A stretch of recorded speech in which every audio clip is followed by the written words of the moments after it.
First of all, let me thank you all for coming to this public meeting to discuss the future of our town. Our first speaker is Shona Ferguson from Bedford Town Council. Shona, thank you. First, I will briefly give you some background information. Then I will be asking you for your comments on developments in the town. Well, as you don't need me to tell you, Bedford has changed a great deal in the last 50 years. These are some of the main changes 50 years ago. Buses linked virtually every part of the town and the neighboring towns and villages. Most people used them frequently, but not now because the bus companies concentrate on just the routes that attract most passengers.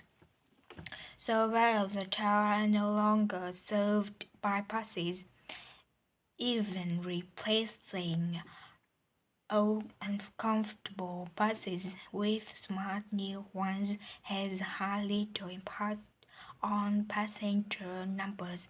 It's sometimes said that bus fares are too high, but in relation to average incomes, fares are not much higher than they were 50 years ago.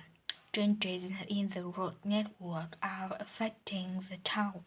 The center was recently closed to traffic on trail places, making it much safer for pedestrians. The impact of this is being measured. The new cyclepaths separating pace from cars, and most main roads are being used far more than was expected, reduced traffic and improving air quality. And although the council's attempts to have the bypass construct have failed, we haven't given up hope of persuading the government to change its mind. Shopping in the town center has changed over the years. Many of us can remember when the town was crowded with people going shopping. Numbers have been falling for several years, despite efforts to attract shoppers. For instance, by opening new car parks, some people combine shopping with visit to the town's restaurants or cafes. Most shops are small independent stores, which is good. But many people prefer to use supermarkets and department stores in nearby large towns, as there are so few well-known chain stores here. Turning now to medical facilities, the town is served by family doctors in several medical practices, fewer, fewer, fewer than 50 years ago, but each catering for far more patients. Our hospital closed 15 years ago, which means journeys to other towns are unavoidable. On the other hand, there are more dentists than there used to be. Employment patterns have changed along with almost everything else. The number of schools and colleges has increased, making that the main employment sector. Services such as website design and accountancy have grown in importance, and surprisingly, perhaps manufacturing has seen the decline that has affected it in other parts of the country. Now I will very quickly outline current plans for some of the town's facilities before asking for your comments. As you know, if you regularly use the car park in the railway station, it's usually full. But that was refused. Instead, the company has bought some adjoining land, and this the green, the old cinema in the high street will close at the end of the year and reopen on a different site.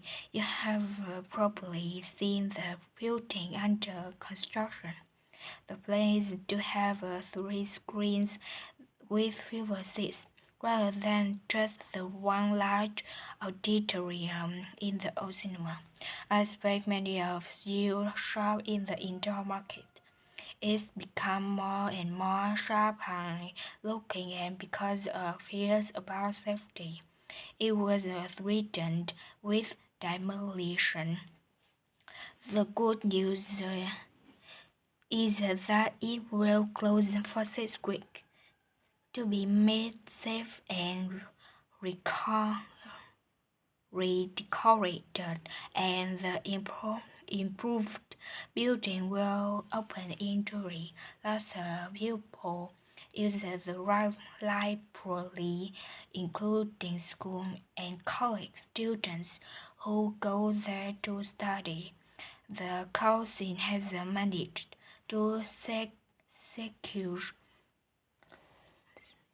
funding to keep the library open later into the evening twice a week. We would like to enlarge the building in the not too distant future, but it is by no means defined. There's no limit on the size to the natural rivers on the edge of town, and this will continue to be the case.